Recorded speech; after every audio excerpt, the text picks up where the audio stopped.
pensar el país esta semana, no puede pasar por otro lugar que por la triple frontera. ¿Qué llevó a un senador como Edgardo Cuéllar a intentar cruzar a la 1:30 de la mañana de Argentina a Brasil, de Brasil a Paraguay, con 21 fajos como este, $211.000 en efectivo, en una mochila negra, donde había también 646.000 pesos y casi 4 millones de guaraníes? ¿Qué grado de impunidad tiene que haber sentido un miembro de la Cámara Alta, ducho en la política, que fue jefe de gabinete ni más ni menos que del gobernador de su provincia natal, de Entre Ríos, que fue electo senador a la cabeza de la boleta por el Frente de Todos y que se convirtió este año en la pieza clave para que el oficialismo sacara todas las leyes que sacó en el Congreso? Cuando digo clave, digo decisivo. Fue el que consiguió el empate para La Libertad Avanza en el Senado, que terminó en el desempate a manos de Victoria Villarruel y en la aprobación de esa ley, la famosa Ley Bases, que cambió, diría yo, el marco normativo en el que se desempeña la economía argentina. ¿Qué hizo que revisaran su auto? Porque esto lo encontraron porque hicieron un control allí. Hablé con distintas autoridades paraguayas que dicen, sí, casualidad, justo decidimos reforzar los controles a la madrugada porque habíamos visto movimientos sospechosos. Era la 6ª vez que cruzaba en el año hacia Paraguay. De hecho, hubo 2 veces que cruzó muy enseguida de la aprobación de la Ley Bases y por eso dicen, le controlamos el auto. Claro, hay alguien que tiene mucho peso en Paraguay, que es Mauricio Macri, y hacia él se dirigieron también las miradas, siendo Cuéllar un hombre que se entregó al oficialismo, que viene del peronismo y que de algún modo lo mete a Milei en eso que tan acertadamente denominó la casta. Una casta que se empecina en incluirlo, en arroparlo, en trabajar también para él.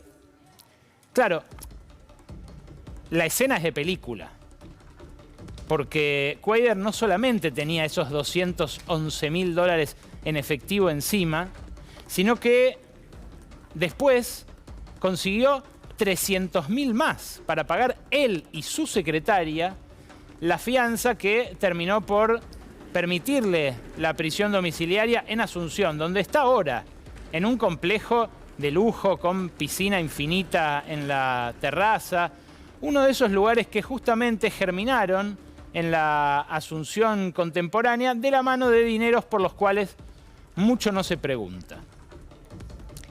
¿Le hicieron una cama o se regaló Cuéllar? ¿Qué conexión tienen tanto él como la secretaria con la empresa Golsur, una empresa con la que ella dijo tener que hacer negocios allí en Asunción cuando los agarraron infraganti con el dinero? ¿Con qué cara podría votar alguien como Cuéllar la ley de ficha limpia, por ejemplo, que impulsan en el Congreso, otros que también están sucios, ahora vamos a ellos, en los próximos días? Porque la verdad, ni la empresa figura en los registros impositivos locales, ni la declaración jurada que por ley tiene que hacer el senador se condice con la tenencia de tanto efectivo. Solamente lo que le encontraron en esa mochila negra, en el asiento de atrás de la 4x4 al senador, equivale a 40 veces lo que tiene declarado en su declaración jurada ante la Oficina Anticorrupción. Son demasiadas preguntas y en un ratito Gabriela Vulcano nos va a traer las respuestas que va a intentar darse el propio Congreso, el propio Senado, a partir de mañana, cuando el peronismo ya pidió que se haga una sesión para expulsarlo del cuerpo. Bueno, por supuesto, el gobierno intentó despegarse, bastante infantilmente, debo decir, porque al principio no tenía una línea. Fue el mismo día que se hizo la cumbre de los conservadores aquí en Buenos Aires la semana pasada y le preguntaron al pasar a Bullrich justamente qué opinaba del asunto. Mirá lo que dijo. Bueno, no sabemos cómo salió, digamos, no tengo la información de cómo salió, pero, a ver, sin duda, lo que está haciendo Paraguay está muy bien, es una causa de contrabando de divisas que lo pueden o no categorizar como lavado de activos. Digamos, si vamos a sacar a todos los que tienen una situación así porque salen en la tele, sacamos a todos. De paso, por ahí limpiamos bastante, ¿no? Claro, Bullrich no sabía qué responder, no sabía si hacerse cargo o no de un Cuéllar que le fue tan útil al gobierno, al punto de que aparecía en las fotos en la Casa Rosada, junto con los senadores del PRO, con los que prestaron sus votos para la aprobación de la ley Bases. Y uno de los que articuló con él desde la otra Cámara, desde la Cámara de Diputados, que impulsó, irónicamente, durante toda la semana pasada la ley de ficha limpia, es Cristian Ritondo.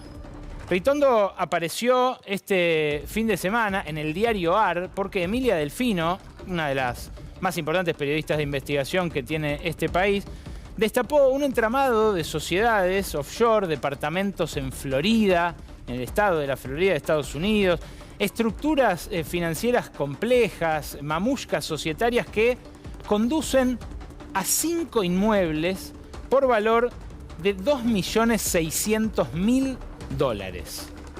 Estas 5 propiedades radicadas en Miami y vinculadas, como les digo, a la esposa de Cristian Ritondo, a Romina Diago, también entran en conflicto con la declaración jurada, en este caso del diputado Ritondo, que según chequeado es el diputado más rico de la Cámara de Diputados y que aún así no llega a declarar ni la mitad de este monto que aparece en esta trama societaria vinculado a la esposa, a Romina Diago. La esposa hace 20 años además, o sea, un matrimonio consolidado donde los bienes son gananciales. Claro, las sociedades vinculadas a Diago hubo que rastrearlas en los Pandora Papers. Hizo un laburo de meses Delfino junto con el Consorcio Latinoamericano de Investigación Periodística que terminó dando con una forma mucho más elegante de ocultar activos que un bolso en el asiento de atrás de una 4x4. Claro, las sociedades offshore son muy útiles para esto. De hecho, no solamente hay sociedades offshore acá, sino que hay involucrados fideicomisos, trust, poderes. En el fideicomiso que encontró en el distrito de la Florida, Emilia Delfino, la esposa de Ritondo, Diago, dejó por escrito que en caso de pasarle algo a ella, sería el diputado Ritondo quien asumiría como administrador al menos de una de esas propiedades, valuada en $650.000, uno de estos departamentos en Miami, Estados Unidos. Pero hay algo más. Juan Paso, quien fue designado de apuro el fin de semana al frente de la FIP, un hombre que había sido justamente ya la semana pasada movido de la estratégica Secretaría de Producción a la Cancillería, donde parecía que Luis Caputo ponía un pie junto con Gerardo Wertheim, también enfrenta un incipiente escándalo por otro inmueble que también encontró Emilia Delfino y que ya con un año en el gobierno Paso por ahora no declaró. A ver, la declaración jurada ante la Oficina Anticorrupción hay que presentarla. Y esto era un deber de Paso como secretario de Producción. No lo hizo, viene pidiendo prórrogas, waivers, dispensas, pero lo que no respondió en abril, cuando Delfino publicó la existencia de un departamento en Harbor House 1533 en Miami, Estados Unidos, es si tiene que ver o no con ese inmueble. Claro, sería el colmo ya que le encontraran sin declarar un inmueble en Estados Unidos a quien asume en la FIP, encargado justamente de que la gente no evada, de que declare todo su patrimonio. Pero es un poco lo que pasó, porque este asunto, insisto, sigue sin esclarecerse Y Paso acaba de asumir en la AFIP en lugar de Florencia Mizrahi, que tuvo la osadía de establecer un nuevo nomenclador para las actividades de plataformas comerciales online, cosa que podía afectar a Marcos Galperín, el dueño de Mercado Libre. Marcos Galperín ya tiene la experiencia de haberse cargado a un titular de la AFIP en su momento, que intentó cobrarle los impuestos que le permitía no pagar la Ley de Economía del Conocimiento. Pero eso fue con Macri. Ahora volvió a mostrar que no es solo adhesión tuitera lo que tiene con Javier Milei. Y claro, la de las guaridas fiscales, la de las empresas offshore, la de los entramados financieros opacos, es una práctica que en realidad nace en Gran Bretaña, con la cual Gran Bretaña pretende mantener la hegemonía financiera internacional después de los acuerdos de Bretton Woods, que la corren de ahí y ponen al dólar en el centro donde estaba antes la libra esterlina, pero es una práctica a la cual Wall Street se integró de manera muy armónica. ¿Y quiénes se educaron en Wall Street? Todos los miembros del equipo económico. Escuchá cómo la semana pasada, en un canal de streaming oficialista, donde el presidente se ha presentado varias veces, cuyo dueño de hecho participó de esa cumbre conservadora de la semana pasada, fíjate cómo el viceministro de Economía, que es chileno, José Luis Daza, quizás algunos no sepan que el viceministro de Economía actual de la Argentina es chileno, y que iba a ser el ministro de Economía de la ultraderecha en Chile si ganaba Kast, aquel balotaje que disputó con el finalmente triunfador Gabriel Boric, contó cómo se conocieron con Caputo en Wall Street justamente. Escúchalo. Y entré a JP Morgan y ahí siempre cuento, yo era economista, pero JP Morgan quería estar en el área financiera y la verdad es que los economistas sabemos poco de finanzas. Las finanzas y la economía como ciencias de estudio a veces tienen puntos de intersección, pero tienen metodologías y puntos de vista muy distintos. Las matemáticas son diferentes, las estadísticas son diferentes y el enfoque es diferente.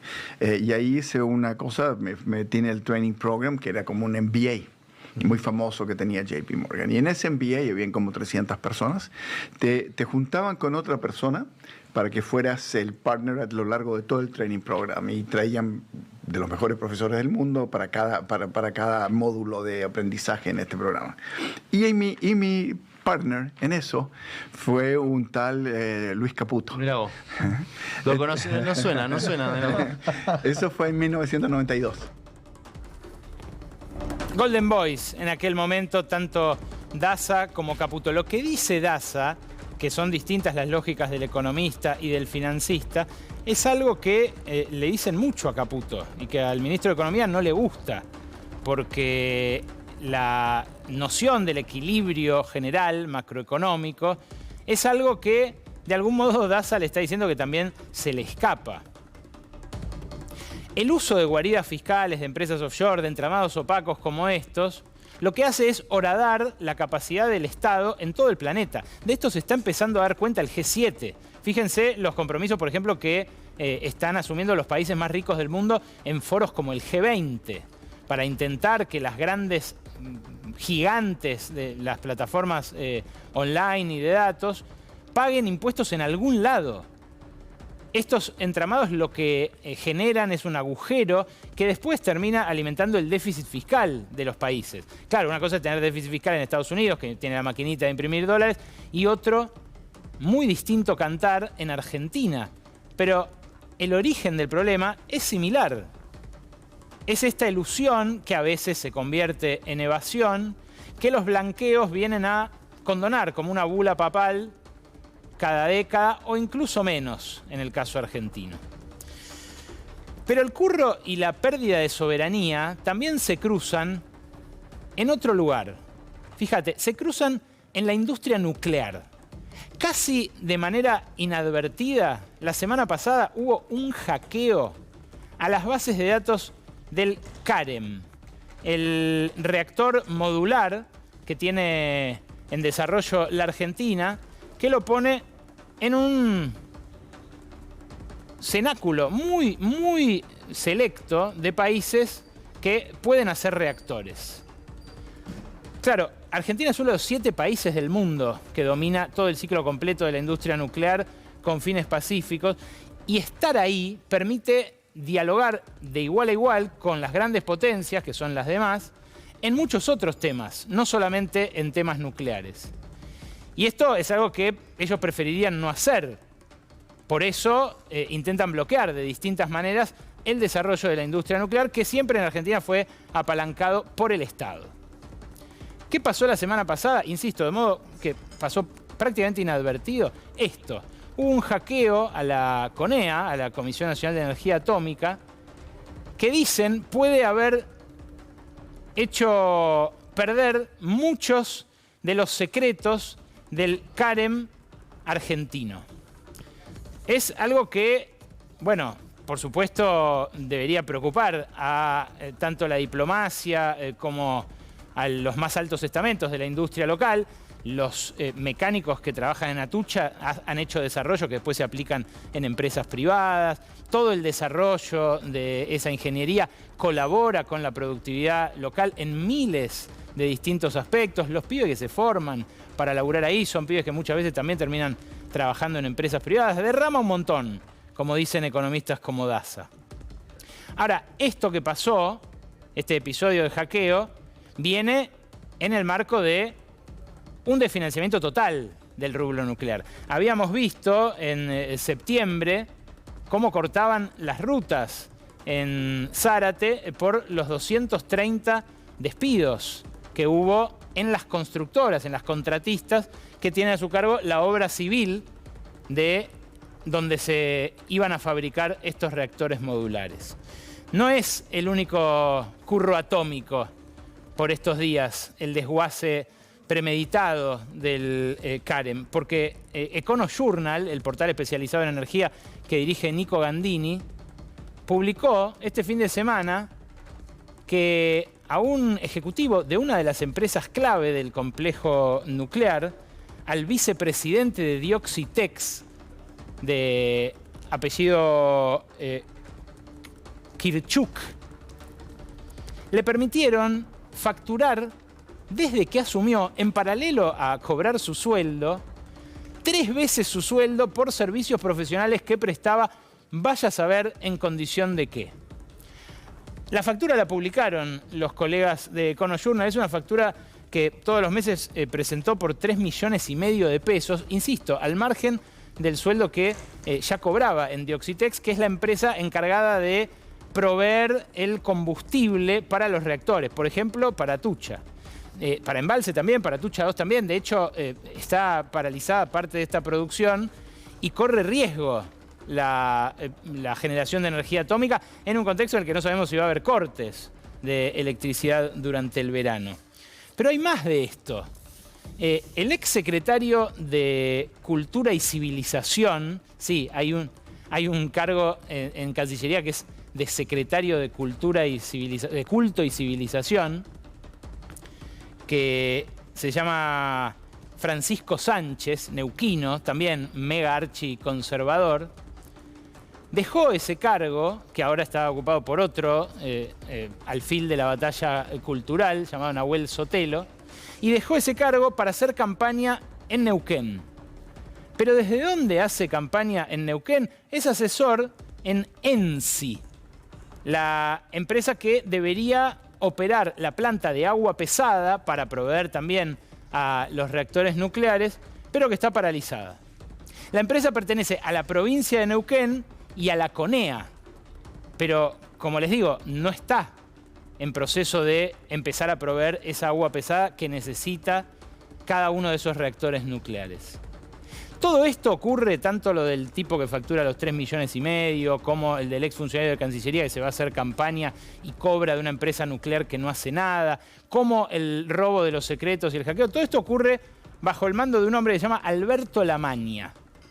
Alberto Lamagna es quien quedó al frente de Nucleoeléctrica Argentina Sociedad Anónima. Es este hombre, a quien ustedes están viendo, puesto allí por el ubicuo Santiago Caputo, que también se fotografió varias veces con Cuader, el hombre del bolso negro, en distintas oportunidades a lo largo de este año.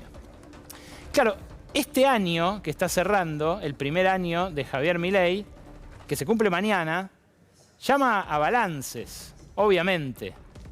Y uno de los que hizo su balance en esa cumbre conservadora la semana pasada es Ben Shapiro, una especie de estrella del neoconservadurismo yanqui, ahora trumpismo, pero que durante varios años estuvo buscando su referente, su identidad, después del colapso del gobierno de Trump, los muertos en el Capitolio y demás, que vino y dijo esto del presidente. Escucha. What he's doing right now is the single most important economic experiment in modern history. And as Argentina goes, as President Milei goes, the rest of the West is going to go that way. There's precedent for this. I mean, back in the 1970s, Chile brought in a bunch of Milton Friedman acolytes, and they remade their economy, and the rest of the West ended up following. The United States under Ronald Reagan, Britain under Margaret Thatcher, and what we're watching under the bravery and courage of President Milei is something very, very similar. The fact that he's been able to achieve so many of his goals so quickly has been an incredible accomplishment. It's a testament to him. It's a testament to the Argentinian people who are sticking with him, because this stuff isn't easy. It's very difficult stuff to do. And the fact that the Argentinian people are sticking with him knowing that it's short-term pain for massive long-term gain is... Es alucinante ver con quién lo compara Shapiro a Milei. ¿Con quiénes lo compara? Lo compara con los Chicago Boys de Pinochet. Fueron ellos los primeros que trajeron la ideología del mercado despojada de toda restricción y que lo aplicaron en Chile, pero claro, con los tanques detrás. Lo que Shapiro llama un experimento inédito en la historia del mundo es un ajuste descomunal que se descargó sobre el lomo de la gente más desposeída de la Argentina en democracia. Y esto es lo que no había pasado nunca. Esto es lo que destaca correctamente como un experimento. Esta evolución de los ingresos que tomamos de un informe que preparó para la Universidad de Itela el politólogo Sebastián Echemendi, junto con un equipo de economistas, que recabó, por información oficial del Ministerio de Trabajo y del INDEC, la evolución de los ingresos populares. Tomó el promedio, por un lado, y lo que ocurre si comparamos noviembre de 2023 con el último dato disponible, septiembre u octubre de este año. Fíjate, ponela a pleno que seguramente la vas a poder ver con más detalle. Lo que se deterioró, el programa social más masivo, que ahora se llama Volver al Trabajo, que antes se llamaba Potenciar Trabajo, es 63%. O sea, perdió 2 de cada 3 pesos de poder adquisitivo quien depende de uno de estos planes. En el año, en lo que va del año, en promedio estuvo casi un 50% abajo durante todo el año. Ese es el caso extremo, pero fíjate, los docentes perdieron el 29 y el 25% respectivamente. El salario mínimo vital y móvil entre el 27 y el 28. Los salarios docentes perdieron más del 25. Las jubilaciones medias y altas estuvieron durante todo el año un 25 abajo. Ahora están el 10 arriba, por lo que se recuperaron en los últimos meses, pero que no volvió lo que les sustrajeron durante los primeros meses. Luego aparece el salario del sector público, también muy dañado, y el de las casas particulares. Lo que destaca Shapiro correctamente es que esto no había pasado nunca y que pasó ahora con el beneplácito de la oposición que prestó su colaboración.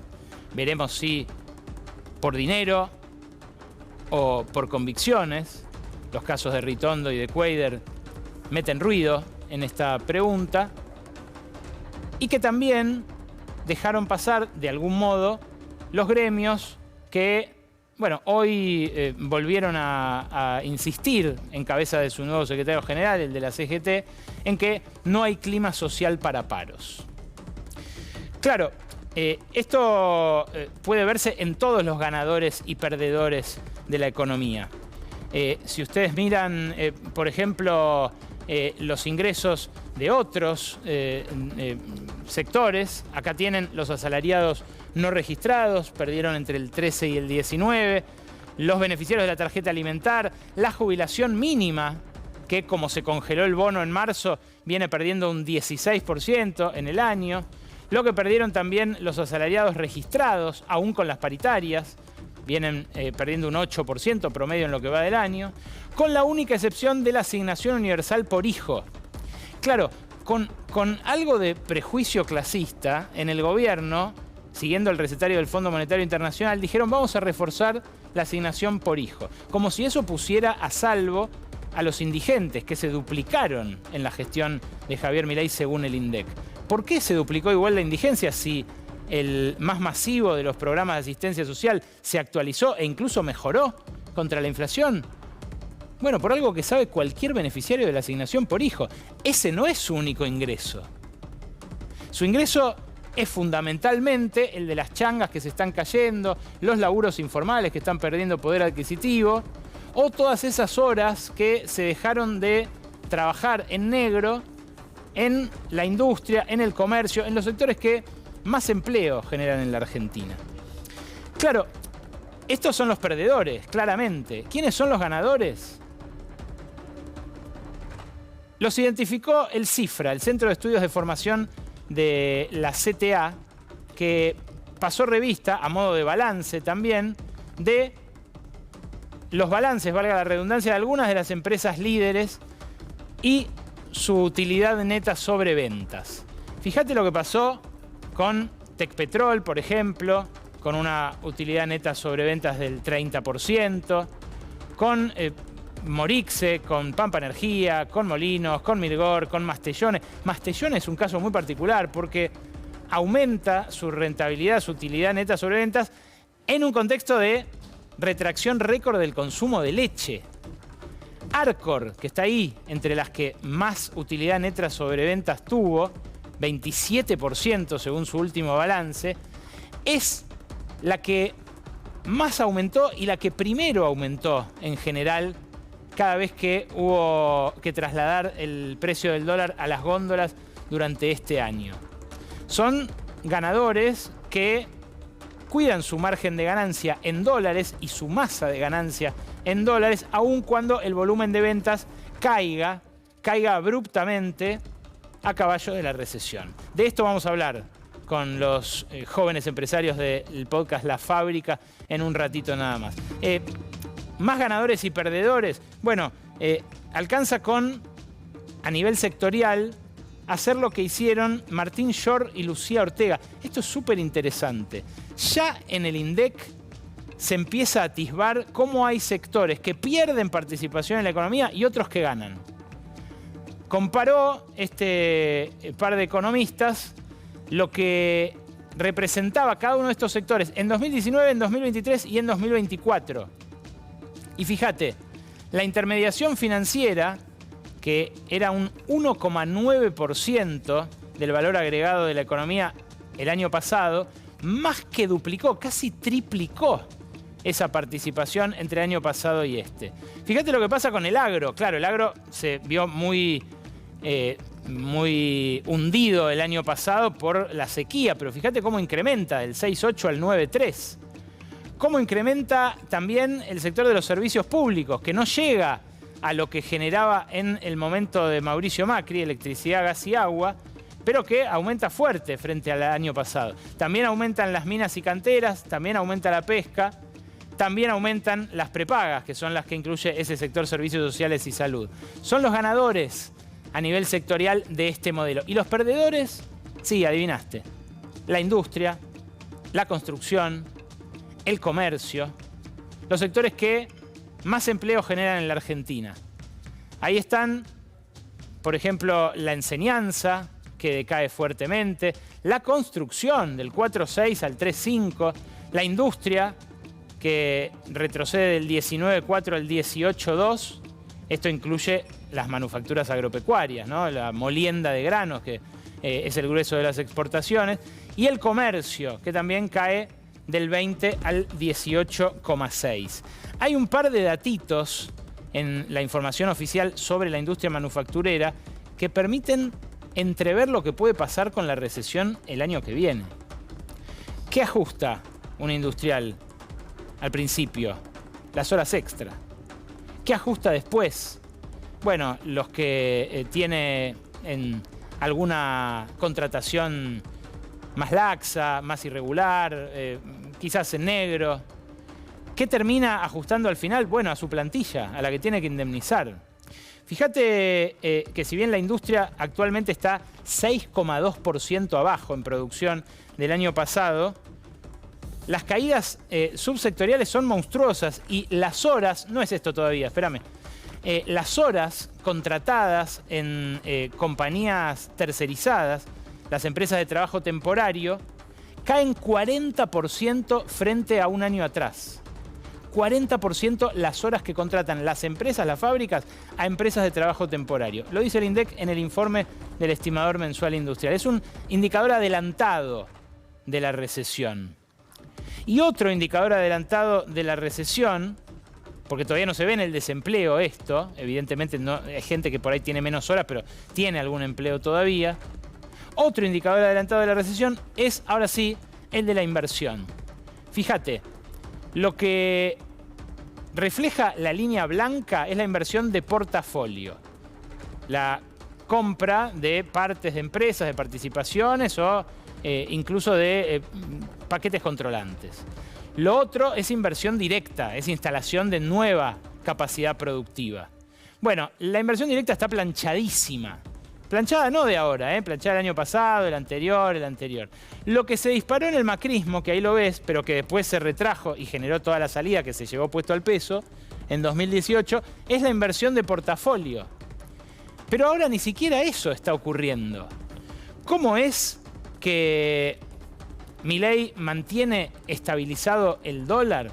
Bueno, lo tiene en parte gracias al blanqueo récord, de tan generoso consiguió 43.000 millones de dólares, y lo tiene también en parte por la dinámica de la deuda.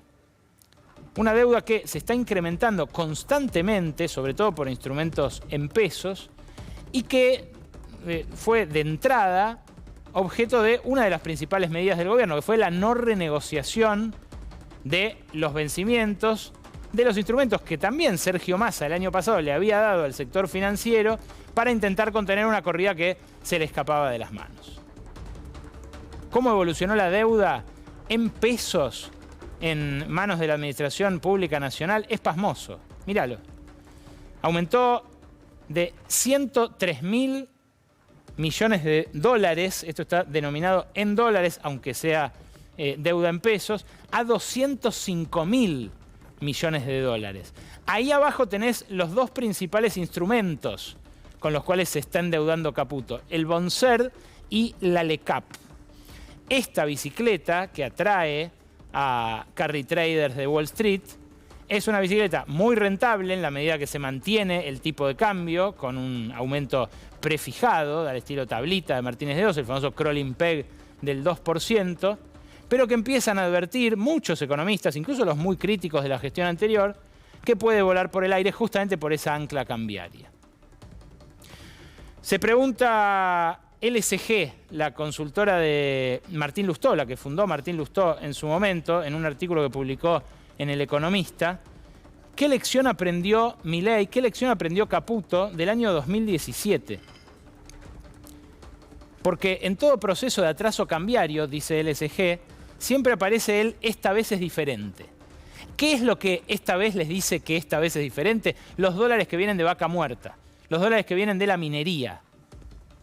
Se dice en el equipo económico, si construimos un puente hasta esos dólares, podemos alumbrar una neoconvertibilidad, un nuevo periodo como el que en su momento le permitió la reelección a Carlos Saúl Menem.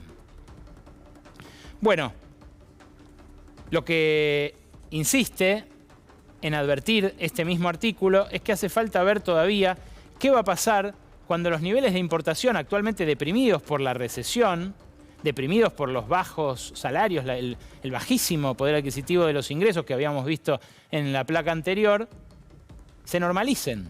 ¿Qué pasaría con importaciones normales, con la industria andando a un ritmo normal? ¿Qué pasaría incluso con el turismo andando a un ritmo normal? Porque este verano vamos a ver un aluvión de argentinos a Brasil que no sabemos cuántas reservas va a drenar del Banco Central.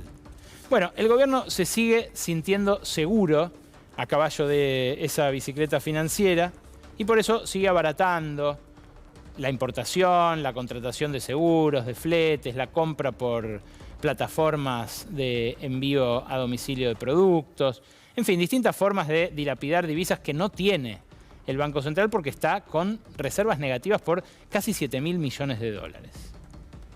¿Por qué no levanta el cepo teniendo 3% de brecha? Por eso. Porque no tiene los dólares necesarios para defender esta paridad que es, por ejemplo, para irse de vacaciones a Brasil, la mejor en los últimos 20 años. Claro, lo es también para importar de Brasil. Y ese es el problema que advierten los economistas de LSG. Ganadores y perdedores, decíamos, son los que deja este año, pero hay algunos de los ganadores, de los que están haciendo dinero con la deuda, de los que han inflado los balances que vieron hace un ratito acá, que ya vienen ganando. Fíjate la evolución, por ejemplo, de los activos de los argentinos en el exterior. Esto es una estadística que llega hasta el año pasado, ¿eh? Esto no es de Milei. Esta es toda del Frente de Todos. Fíjate lo que se incrementa entre 2019 y 2023, eso que ya se había incrementado con el macrismo y que parece ser ya un signo estructural de nuestra economía. El que la élite tenga $10 por cada dólar en la Argentina en el exterior. Esto que se conecta mucho con lo de Quader, que se conecta mucho con el bolso, la cantidad de fajos que tenía el senador en el asiento de atrás de su 4x4, es un problema estructural. No solo para Argentina, como decía, sino para todo el mundo. Pero que acá, en los últimos 10 años, hizo que se fueran del país por cada año transcurrido casi 12.000 millones de dólares. Como te digo, casi el doble de lo que tiene neto negativo el Banco Central en este momento en sus reservas. ¿Por qué Milei pudo hacer este milagro, como dice Ben Shapiro, este experimento? Lo explica en un cuadrito el consultor Jorge Giacobbe, que le preguntó en una encuesta a las 2.500 personas a las que consultó, ¿a quién invitarían a pasar Año Nuevo a su casa? Aquí lo ven. Macri quedó medio abajito. Ahí, claramente de la oposición se insinúan Cristina Fernández de Kirchner y Axel Kicillof. Pero a Milei, el único que le hace competencia es nadie. Eso, que hoy es un hito definitorio del mapa político de la Argentina, es lo que le permite seguir adelante al líder de La Libertad Avanza. Es nadie contra quien está jugando el partido en este momento. Es hasta ahora una incógnita cómo se va a poder parar la oposición si quiere contener a esos perdedores del año de la motosierra. Una incógnita que por ahora no tiene respuesta ni promete tenerla durante el verano.